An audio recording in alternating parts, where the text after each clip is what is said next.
Welcome back to my frequency. Thank you so much for tuning in. If this is your first time here, my name is Dora. If this is not your first time, welcome back.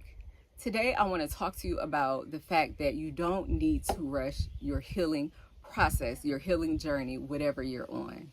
The healing process, no matter what you're healing from, whether you're healing from grief, whether you're healing from loss, whether you're just healing from a change in lifestyle, maybe you thought that you would be doing this in life, but you're doing this.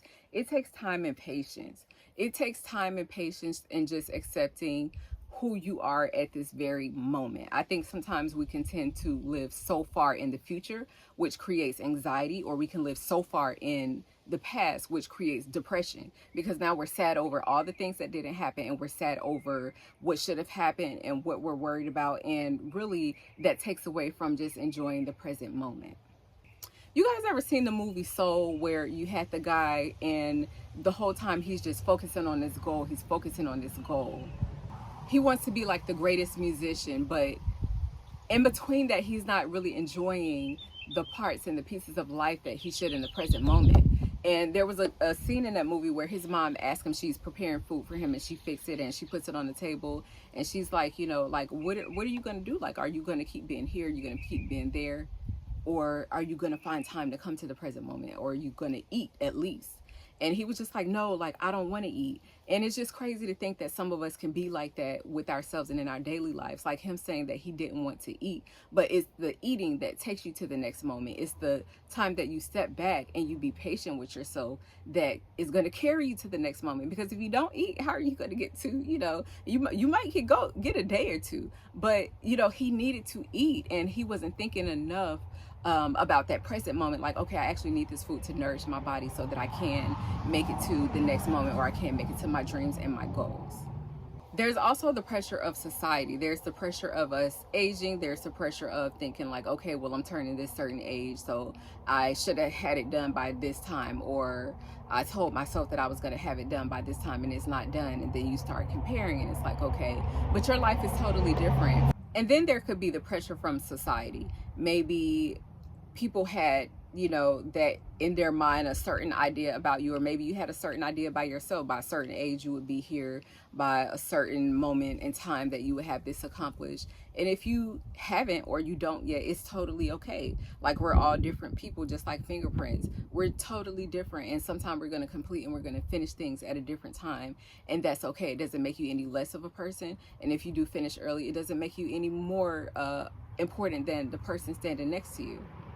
We have to release those expectations to walk in what it is that we plan to do, or what it is that we want to get done. I think by holding yourself hostage to that can take a turn for the worse sometimes. Don't compare yourself to people, because your journey is unique. My journey is unique. So my timeline is not going to be like yours. I'm not going to finish things when everybody else finished, and you're not going to finish or accomplish or start things when everybody else or I, start them. So we have our individual unique path, and I think the best thing to do is to focus in on that instead of looking in different lanes, because then you get run off track when you're looking here and you're looking there to see what everybody else is doing. Grief can definitely change someone. You could think that you may be one way after something happening to you, and it may not be that way, or somebody could go through something and experience it totally different than what you experienced it. After losing my daughter and speaking with other parents that lost their daughter, I spoke with one woman, and she wasn't able to go back to work for about 2 years. For me, I went back to work, I want to say the next month, not because it was something that I was over or I had moved on, but working actually helped me just kind of be able to work through my feelings. Of course, I still had to be mindful and just remind myself to take those moments of stillness, because I needed that too, just to make sure that I wasn't overboarding myself with work to avoid how I feel the feelings that you feel, because even if you try to avoid them, they're going to resurface in different ways, and you would rather them surface in a healthy way, where you taking the time to deal with them and whatever it is that you need to process, feel, or deal with. Remember that awareness brings growth. So be aware of your triggers. Don't try to suppress them. Let them happen. Take the time to see why is that a trigger, and figure out what is it going to take to heal that trigger within you. Like, why are you triggered either when this certain thing happens in your life, or this certain topic someone opens up, why is that a trigger for you? You want to let yourself know that it's okay to heal in layers and keep moving forward. It's going to be a process. Some days it's going to hurt more than others. You may have felt like, okay, I got through this, and then it's something that resurfaced back again, and then it feels like, okay, I'm back at base one. But it's okay to take time to accept those feelings when they surface, and to let them happen, and just sit in them for a while and figure out why that is. We have to learn to eventually accept where we are, and to be okay with that, to accept where we are, and and just be like, like I said, not comparing, not competing. This is just where I am.